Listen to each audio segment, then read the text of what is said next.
सरकार के हलफनामे और सबूत देने के बाद भी कोर्ट ने नेम प्लेट लगाने वाले निर्देश पर अंतरिम रोक को बरकरार रखा है और अगली सुनवाई के लिए 29 जुलाई की तारीख दी है। लेकिन साथ ही कोर्ट ने एक इशारा भी किया है कि चाहे तो सरकार इसे कैसे पूरे प्रदेश में लागू कर सकती है। इस बात पर हम आते हैं, लेकिन इस बीच जनता में बार बार सरकार ये मैसेज देने में सफल रही है कि वो हिंदुओं की आस्था, कांवड़ियों की सुरक्षा और कांवड़ यात्रा को सुरक्षित ढंग से पूरा करने के लिए तत्पर है। और ये निर्देश भी इन सब बातों को ध्यान में रखकर ही दिया गया था। जिस तरह से सुप्रीम कोर्ट में सरकार अपनी बातों को रख रही है और सबूत दिखाकर अपने निर्देश को सही बता रही है, उससे साफ है कि योगी सरकार इससे पीछे हटने को तैयार नहीं है। वो 3 सबूत कौन से हैं जिसके आधार पर योगी सरकार ने नेम प्लेट वाला फैसला लिया, उसे सुप्रीम कोर्ट को दिखाया और बताया कि कैसे उससे भ्रम की स्थिति पैदा होती है। पहला, राजा राम भोज फैमिली टूरिस्ट ढाबा, चलाने वाले दुकानदार का नाम है वसीम। दूसरा, राजस्थानी खालसा ढाबा, मालिक फुरकान। तीसरा, पंडित जी वैष्णो ढाबे का मालिक सनव्वर है। इसी भ्रम की स्थिति को देखते हुए योगी आदित्यनाथ के एक पुलिस अधिकारी ने 17 जुलाई को एक निर्देश दिया। जी हाँ, ये निर्देश था, आदेश नहीं। जिले का नाम है मुजफ्फरनगर और अधिकारी IPS अभिषेक सिंह। निर्देश ये था कि कांवड़ यात्रा में पड़ने वाले ढाबे, होटल, ठेले वाले अपने मालिक और मेन्यू का नाम बड़े बड़े अक्षरों में लिखेंगे।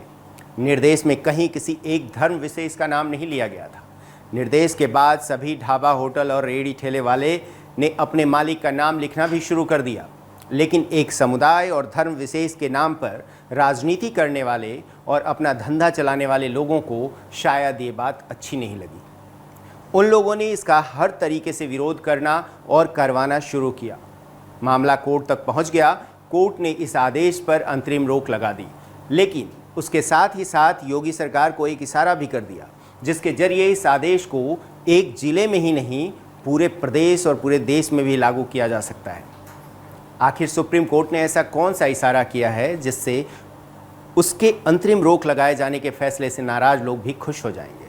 इस आदेश के साथ सुप्रीम कोर्ट ने ये बात भी कही कि अगर सरकार ये कानून बनाकर लागू करती है तो फिर कोर्ट इसमें कोई दखल नहीं देगा।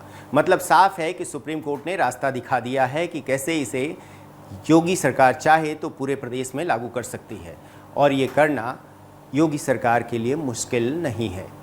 अगर योगी चाहें तो अध्यादेश लाकर इसे कानून का रूप दे सकते हैं। पहले जब पत्थरबाजों के पोस्टर लगाए थे तब भी यही सवाल उठा था और योगी सरकार अध्यादेश लेकर आई थी। आपको ये बता दें क्या होता है अध्यादेश और इसे कैसे लाया जा सकता है।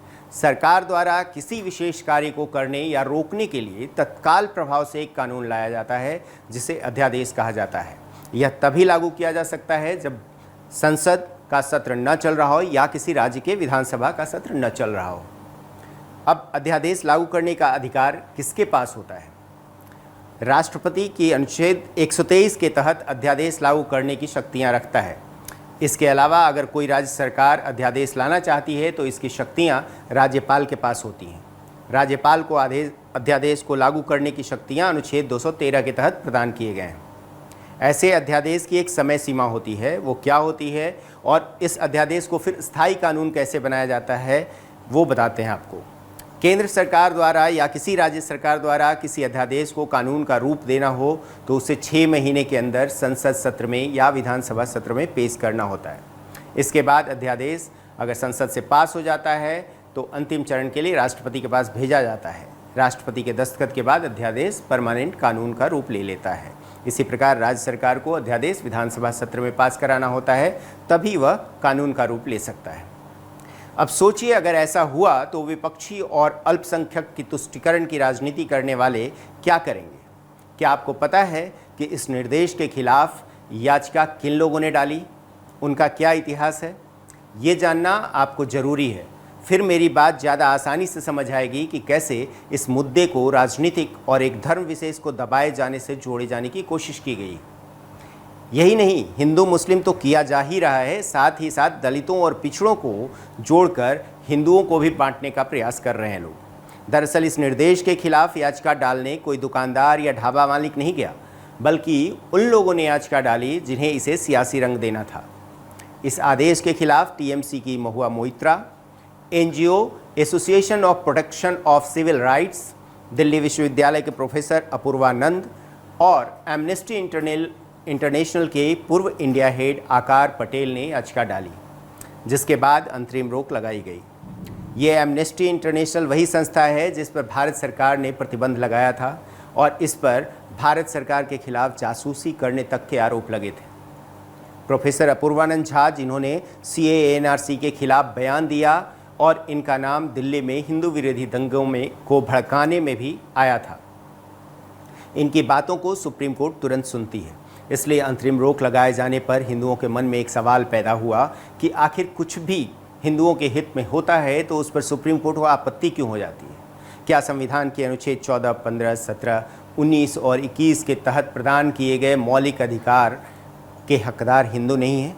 क्या धर्मनिरपेक्षता का मतलब ये हो गया है कि हिंदुओं के हित में लिया जाने वाला हर फैसला मुस्लिम के खिलाफ होगा? लोग ऐसा क्यों सोचने लगे हैं, या लोगों को ऐसा सोचने पर क्यों मजबूर किया जाता है कि कोई फैसला हिंदू हित में लिया जा रहा है मतलब वो मुस्लिमों को टारगेट करके लिया गया हो? एक तो इसमें राजनीतिक लोगों का योगदान है ही, और फिर कहीं ना कहीं ये चोर की दाढ़ी में तिनके वाली कहानी भी चरितार्थ होती नजर आती है। अब देखिए, इस फैसले में कहीं ये बात नहीं कही गई कि एक धर्म विशेष को ऐसा करना है या किसी धर्म विशेष के ढाबे पर कोई कांवड़िया नहीं जाएगा, लेकिन इसको प्रचारित ऐसे ही किया गया। दुकानदारों ने तो निर्देश का पालन शुरू कर दिया, लेकिन एक NGO जिसका नाम पैगामे इंसानियत है, उसने कहा कि वो कांवड़ियों के लिए जो विश्राम शिविर लगाते थे वो नहीं लगाएंगे, जबकि न उन्हें ऐसा करने से रोका, न किसी कांवड़िया या हिंदू ग्रुप ने इसका विरोध किया। और करता भी क्यों? वो तो अपने असली नाम के साथ 17 सालों से ये काम कर रहे हैं। लेकिन जो अपनी पहचान छुपाकर गलत कर रहे हैं, उनके साथ खड़े होने की इस NGO को क्या ज़रूरत पड़ी? एक और NGO है आवाज़-ए-हक, जिसके फाउंडर शादाब खान हैं। उन्होंने भी कैंप लगाने में अपनी असमर्थता दिखाई। भाई, पूरा समाज या फिर यह आदेश तो कहीं या कहीं नहीं रहा कि आप अपनी पहचान के साथ कुछ मत करो, जो भी करो अपनी पहचान के साथ करो। इसमें गलत क्या लग रहा है? सुनवाई के दौरान जस्टिस भट्टी ने भी ये बात बताई कि वो शाकाहारी खाना खाने मुसलमान के होटल में गए, वहाँ उन्हें इंटरनेशनल स्टैंडर्ड का खाना और सफाई मिली। ये बात जस्टिस साहब तभी कह पा रहे हैं जब वो जानते हैं कि उन्होंने खाना किसके होटल में खाया। यही बात तो जनता भी चाहती है कि हमें पता होना चाहिए हम किसके होटल में खा रहे हैं, और फिर जनता को तय करने देना चाहिए कि उन्हें वहाँ अच्छा लगा या नहीं। इतने मुस्लिम नाम से ढाबे और होटल चल रहे हैं, क्या वहाँ कोई और धर्म के लोग नहीं खाते?